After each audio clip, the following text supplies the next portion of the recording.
ఆంధ్రప్రదేశ్ సంబంధించిన ఒక వార్త. ఏదైతే డీలిమిటేషన్ అంటే దాని కొనసాగింపే డీలిమిటేషను దక్షిణాది రాష్ట్రాలకి నష్టం అనే దాని మీద ఇక్కడ కేంద్ర మంత్రులు ఆంధ్రప్రదేశ్కి వచ్చి ప్రతి రాష్ట్రానికి వెళ్ళి ఆయా రాష్ట్ర ముఖ్యమంత్రులు కీలకమైన నేతలతో సమావేశమై దాని మీద వివరించే ప్రయత్నం చేస్తున్నారు. అది ఇక్కడ ఒక వార్త.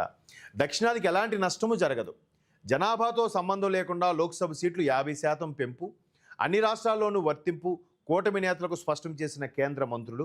ముఖ్యమంత్రి చంద్రబాబుతో పవన్ కళ్యాణ్, మాధవ్, పల్లా భేటీ, కేంద్ర మంత్రులకు ఫోన్, సందేహాల నివృత్తి.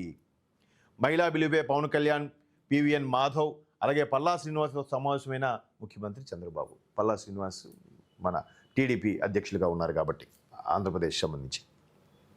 ఇక లోక్సభ నియోజకవర్గాల పునర్విభజనతో దక్షిణాది రాష్ట్రాలకు ఎలాంటి నష్టం జరగదని, జనాభా సంఖ్యతో సంబంధం లేకుండా అన్ని రాష్ట్రాల్లో 50% చొప్పున సీట్లు పెరుగుతాయని కేంద్ర మంత్రులు స్పష్టం చేశారు.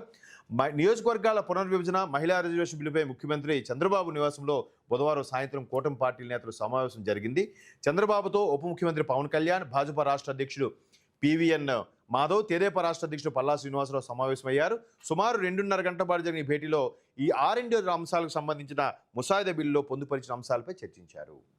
ఇక్కడ ముఖ్యమంత్రిగా ఉప ముఖ్యమంత్రిగా ఉన్నారు. మరోవైపు జనసేన అధ్యక్షుడు, ఈయన టీడీపీ జాతీయ అధ్యక్షుడు, రాష్ట్ర అధ్యక్షుడు, అలాగే బీజేపీ రాష్ట్ర అధ్యక్షుడు మాధవ్ గారు కూడా ఉన్నారు. అంటే ఎటువంటి నష్టము జరగదు అని వెంటనే కేంద్ర మంత్రులకు కూడా ఫోన్ చేసి వాళ్ళ సమక్షంలోనే స్పీకర్లో ఆన్ చేసి మాట్లాడి నివృత్తి చేసుకున్నారు. మరోవైపు త్వరలో కేంద్ర మంత్రులు కూడా వచ్చి వాళ్ళు ఇంకా సందేహాలు నివృత్తి చేసి అఖిలపక్ష రాష్ట్రంలో ఉండే అఖిలపక్షంతో సమావేశమై నివృత్తి చేసే ప్రక్రియలో భాగంగా కూడా భాజపా ప్రభుత్వం, ఎన్డీఏ భాగస్వామ్య పక్షాలతో కూడా భాజపా ప్రభుత్వం ముందుకు వెళ్ళబోతుంది.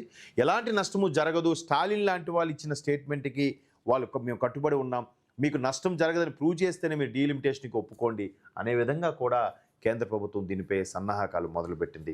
చూద్దాం. డీలిమిటేషన్ అలాగే మహిళా బిల్లు ఇవి ఒకేసారి పార్లమెంట్లో చర్చకు రానున్నాయి. 16, 17, 18 తేదీల్లో సుమారుగా 18 గంటల పాటు ఒక్కొక్క అంశంపై చర్చ కొనసాగే అవకాశం కనిపిస్తోంది. మరి దీనిపై ఎన్డీఏ పైచే సాధిస్తుందా లేదా అనేది మనం వెయిట్ చేసి చూడాల్సిందే.